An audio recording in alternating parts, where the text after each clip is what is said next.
Chapter 1. A Beautiful Wife.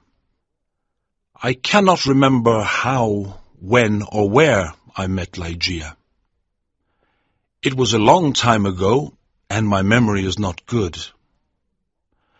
But I think I met her first in a large old city near the Rhine in Germany. She told me that she came from an ancient family. But I never knew the family name of the woman who was my friend, my partner in my studies, and finally my wife. Why did I never discover her family name? Perhaps because she did not want me to find out. But I cannot remember. I remember one thing very well. Ligeia was tall and slim. Later, at the end, she became very thin. How can I describe her quiet, aristocratic movements or the strange softness of her footsteps? If she came into my office, I only knew she was there when I heard her voice, or when she put her white hand on my shoulder. She had a beautiful face, but it was not a classical kind of beauty. There was something strange about it. I have often tried to understand it. Was it her pure white skin or her thick black hair? I looked at her long, delicate nose many times. It was perfect. I looked at her sweet mouth. How soft and red it was. And when she smiled, her teeth were white. Then I looked into her eyes. They were much bigger than normal eyes. Sometimes, when she was excited, they looked like a deer's eyes. They were black with long black eyelashes and black eyebrows. But as I looked into them, I realized that they had a strange expression.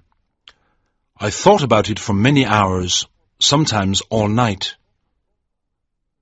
What was the expression in those eyes? I wanted to know.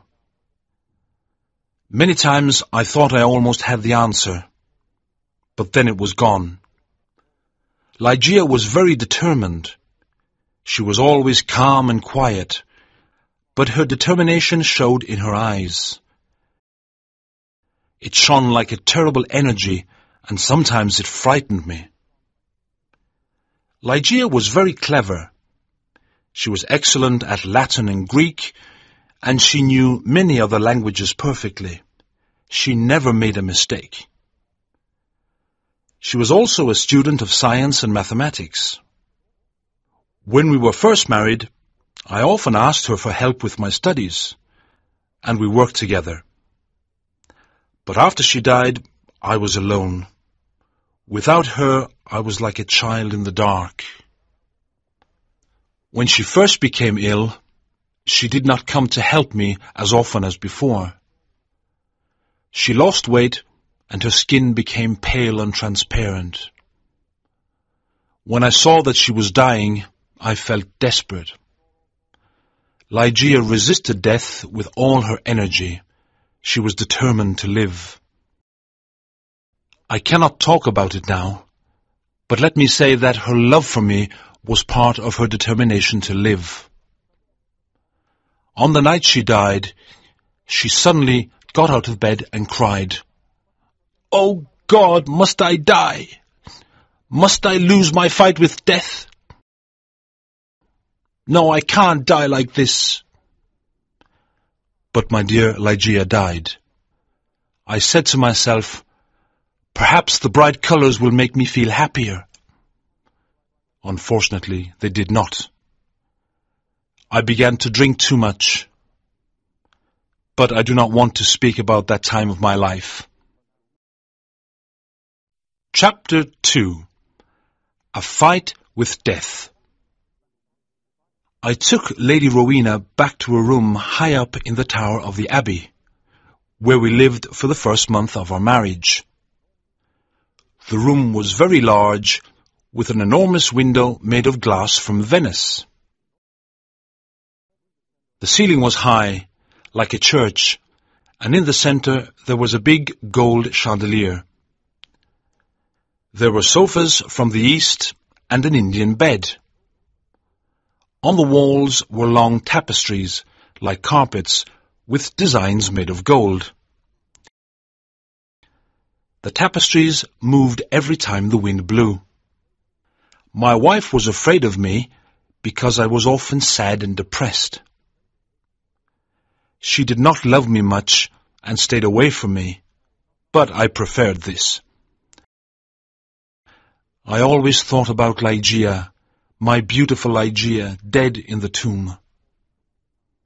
Sometimes in my dreams I called to her in the night. I imagined that perhaps my love for her could bring her back to me. At the beginning of the second month, Lady Rowena became ill. She did not sleep very well, and told me she could hear sounds and movements in the tower. "You have a fever," I said. "You're imagining things." She got better, but then she went back to bed with a second illness, worse than the first. The doctors could not understand it. I decided to say nothing to Rowena. I poured out a glass of wine and gave it to her. Then I sat on the sofa and watched her. After some moments, I heard very quiet footsteps on the carpet coming towards the bed. A second later, as Rowena was about to drink the wine, I saw, or perhaps I dreamed that I saw, 3 or 4 large drops of a bright red liquid fall into the glass. Rowena did not see it. She drank the wine, and I said nothing because I thought it was only my imagination. After this, Rowena's health got much worse, and on the third night she died. Her servants prepared her for the tomb, then covered her with a sheet. The next night I sat alone with her body in the bedroom. Strange forms and shadows moved around me. I looked nervously into the dark corners at the moving tapestries, and I felt frightened. Then I looked at the carpet under the chandelier. There was no shadow there, and I felt better. When I looked at Rowena on the bed, sad memories of Ligeia, the only woman I ever loved, came back to me. An hour later, I heard the same sound as before. I listened. Yes, there it was again. A sigh from the bed. I ran over and saw clearly that her lips were trembling. Then they opened, showing her bright teeth. I thought I was going mad. There was a pink color on her cheeks and neck. Her body was getting warm again, and her heart was beating a little. Lady Rowena was alive. I did everything I could to revive her.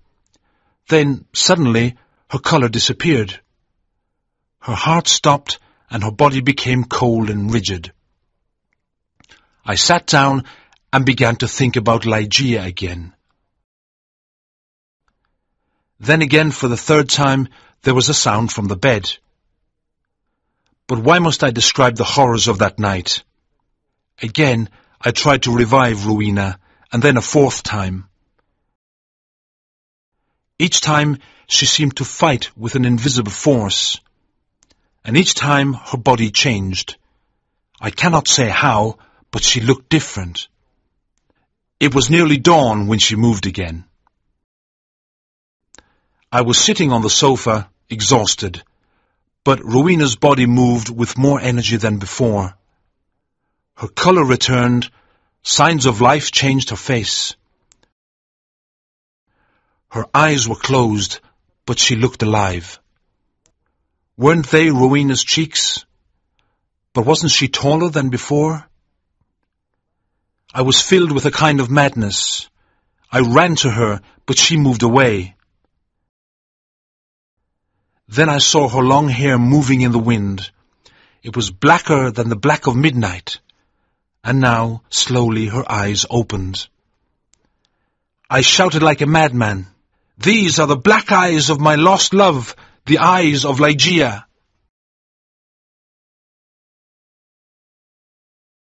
Thank you for watching this video.